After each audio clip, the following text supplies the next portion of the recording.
Hello guys, welcome to my channel. আজি local চিকেনৰ এটা নতুন ৰেচিপি আপোনালোকৰ মাজলৈ লৈ আনিছো। বলকচোন ভিডিওটো ষ্টাৰ্ট কৰোঁ। লোকেল চিকেনৰ বাবে এয়া লোকেল চিকেন 500 গ্ৰাম।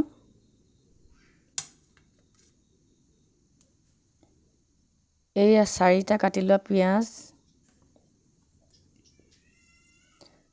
আদা আৰু নহৰু পেষ্ট,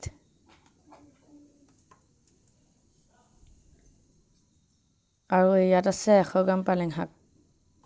বলক আমি মাংস বনোৱা ষ্টাৰ্ট কৰোঁ। মই গেছত আগতীয়াকৈ কেৰাহী পাতি লৈছোঁ। এয়া মই তেল ঢালি লৈছোঁ। মই কম তেল ইউজ কৰিছোঁ, আপোনালোকে যদি বেছি খায় বেছিকৈ তেল ইউজ কৰিব। এয়া মোৰ তেল গৰম হৈ গ'ল। মই এতিয়া কাটি থোৱা পিয়াজখিনি অলপ অলপকৈ ঢালি যাম।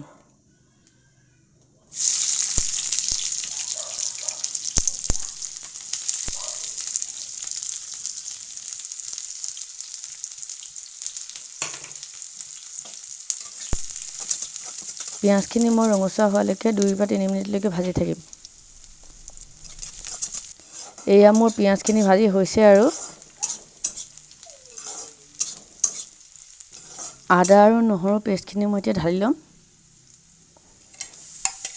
পিয়াজ আৰু আদা নহৰু পেষ্টখিনি মই ভালকৈ 2 মিনিটমান ভাজি ল'ম।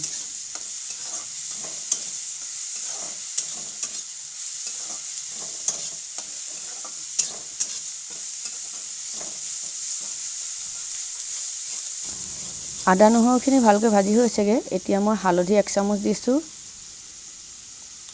এয়া নিমখ 1 চামুচ আৰু এয়া জালুকৰ গুড়ি আধা চামুচ। জ্বলা আপোনালোকে কম বেছি অনুসৰি দিব পাৰে, মই কমকৈ দিছোঁ। এতিয়া এই সকলোবোৰ ভালকৈ ভাজি লৈছোঁ। এয়া ভাজি হৈ গ'ল। এতিয়া মই মাংসখিনি ঢালি ল'ম। মাংসখিনি ভালকৈ মিক্স কৰি মই 5 পৰা 10 মিনিট হাই হিটত ভালকৈ ভাজি ল'ম।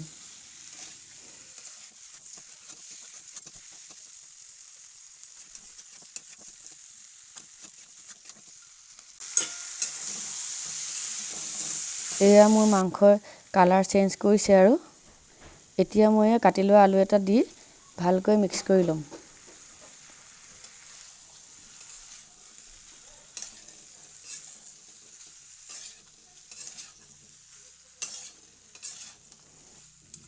এতিয়া ঢাকোন এখন লগাই অলপ সময় মাংসখিনি ভালকৈ ঢাকি থ'ম। মাংসখিনি মই 5 পৰা 10 মিনিটলৈকে ভালকৈ ভাজি লৈছোঁ।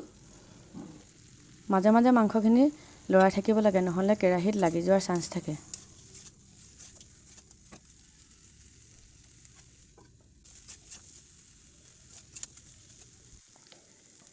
মাংসখিনি আধা সিজিছে।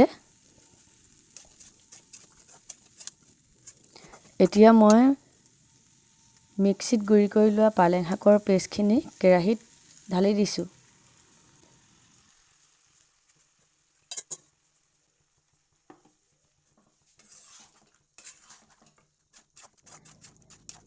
পালেং শাকৰ গুড়িখিনিৰ লগত এতিয়া মই মাংসখিনি পানী নুশুকোৱালৈকে ভালকৈ ভাজি ল'ম। আপোনালোকে ভাবিছে চাগে পালেং শাকৰ লগতনো মাংস খায়নে, কিন্তু এনেকৈ বনাই চাবচোন। এইটো বহুত টেষ্টি আৰু হেল্ডি ৰেচিপি হয়, আৰু এইটো সৰু ল'ৰা ছোৱালীবিলাকক খুৱাবলৈতো বহুত ভালেই হয়।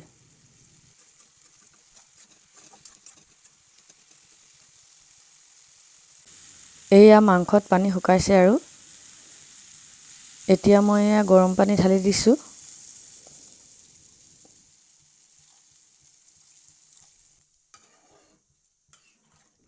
মাংসখিনি অলপ লৰাই লৈ এতিয়া ঢাকোন এখন দি অলপ সময় ঢাকি থ'ম। এয়া মোৰ মাংস উতলিছে আৰু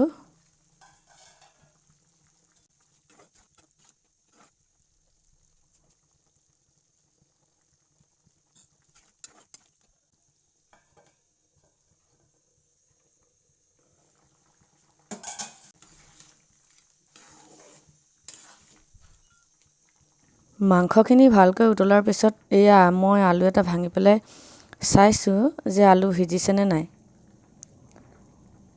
আলু অলপ সিজিছে আৰু 5 মিনিটমান লাগিব আৰু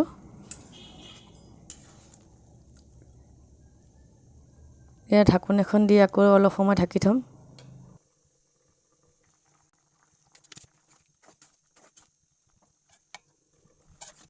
যিহেতু লোকেল মুৰ্গীৰ জালুকীয়া বনাইছোঁ, মই মাংসৰ জোলখিনি অলপ পাতলকৈ ৰাখিম। আপোনালোকে ডাঠকৈ খালে ডাঠকৈ ৰাখিব। এয়া মোৰ মাংস ৰেডি হৈ গ'ল। মই এয়া গৰম ভাতৰ লগত আলু পিটিকা আৰু মাংসৰ বাতি দি সজাই লৈছোঁ। আপোনালোকেও বনাই চাবচোন। যদি ভিডিঅ'টো ভাল লাগে লাইক, শ্বেয়াৰ এণ্ড কমেণ্ট কৰিব। আজিলৈ আহিছোঁ, ধন্যবাদ।